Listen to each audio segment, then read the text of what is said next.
everyone, Coach Chelsea here, and this is Tough Love Tuesday. And today I want to talk about how what you feed your mind really does matter. Alright, so the reason I'm talking about this is the other day, it was a nice beautiful day, and I'm driving my car, and I'm having a good old time, and my windows are down, and like, everything's cool. I'm jamming out, getting my groove on. And this car pulls up next to me because we come to a stop sign or a stoplight or whatever. Their windows are down. Guess they're having a good old time.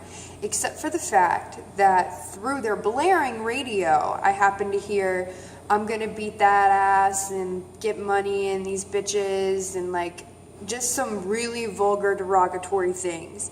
And it got me thinking about if that's what you're filling your mind with every day, why do you think you're so angry? Why do you think you degrade women and can't have a stable relationship? Why do you think that the world owes you something? And it's because that's the kind of music that you listen to. That's what you're feeding your mind with. You're not feeding your mind with positivity or goodness. You're feeding it with, I'm going to beat that person's ass and I need to get bitches and money. What sense does that make? And I understand, to each their own on what kind of music they want to listen to. But I remember growing up, I went through these phases of different types of music genres that I liked. And when I listened to heavier, negative music, it got me in a negative mood. And I remember phases in my life where they were just downward spirals. And I think of the music that I was listening to at that time, and it was terrible. And I mean, that's not the only thing that we fill our minds with. It's not just music.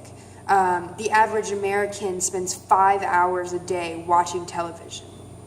That's 76 days out of the year. Almost 2 40-hour work weeks, and you're wasting it watching TV. And it's not just TV, it's the news, it's people selling you stuff on commercials, and you wonder why you're broke, and you wonder why like all you see in the world is negativity. I know one of the biggest things with my parents when I moved to Cincinnati was, it's a big scary place out there. People get shot all the time and it's just a terrible place to be. And guess what? Living here, it's really not that bad. It's not as bad as what you think it is, but guess what? The media has an agenda and they're shoving it down your throat. It's not something that you control. It's that they want to induce you with fear, and they want to sell you things to where you're broken, they can control you. And this is not a rant about television and media, but the fact that that's what 5 hours of the average American's life is spent on is very pathetic. Because that's 5 hours that you could be building a relationship with your family. That could be 5 hours that you're contributing to your community or your society. That could be 5 hours that you're building a business to be able to support yourself and become debt-free. That 5 hours adds up. Every single show you watch adds up to something, because when you say yes to that show, you're saying no to something else. And yes, not all shows are bad, and it's not bad to watch television to decompress every once in a while. But to spend 5 hours a day doing that, that's technically an addiction and overdosing yourself and numbing yourself to the world through media. You can do it through food, you can do it through pills, you can do it through heroin. No matter what you want to do, you can drug yourself. And media is one of the ways that people do it. And then all you talk about is all the negative things that are going on in the world, and you wonder why. It makes no sense to me why people would just spend so much time doing that when you could be feeding your mind with goodness. We live in a world where there is access to everything. YouTube is this amazing place that you can go and you can find personal development. You can look up Tony Robbins, Eric Thomas, Jim Rohn, Brandon Burchard, just anyone that you want that's so positive and can uplift you, but you're too busy keeping up with the Kardashians and what kind of purse that they're carrying. That's stupid. Focus on your own life and see where you can go.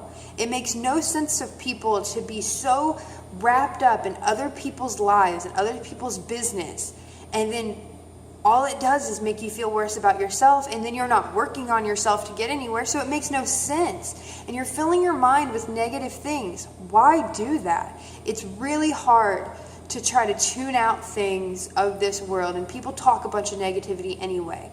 Why continue to do that on your free time?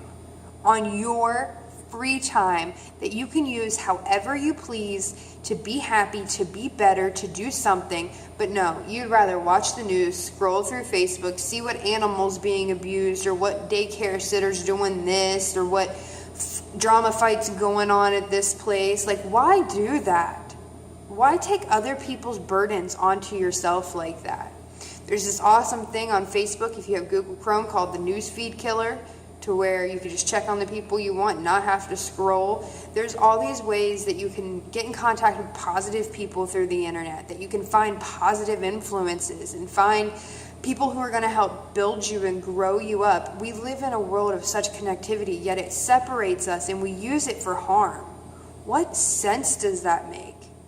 I'll never understand why people go to work for 40 hours and work for someone else and then come home and do nothing to better themselves. And then 5 hours of that is watching television and news and negativity. No wonder you hate getting up on Monday mornings. No wonder you hate going to work. What are you even trying to get off for on Friday? To drink your pain away from the week? How about you spend those hours and you work on yourself and you do something better?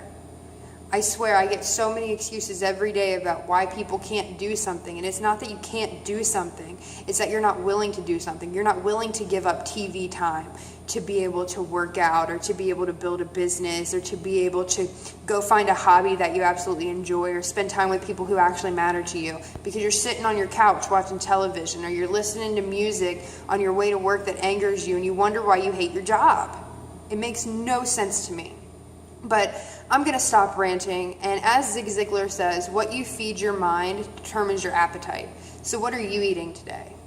What kind of things are you filling your mind with that you want more and more of? Because trust me, once you get on the personal development train and all you want to do is better yourself, it's addicting. And it's amazing because you learn and you grow, and that's one of the 6 major human components to life, is being able to grow.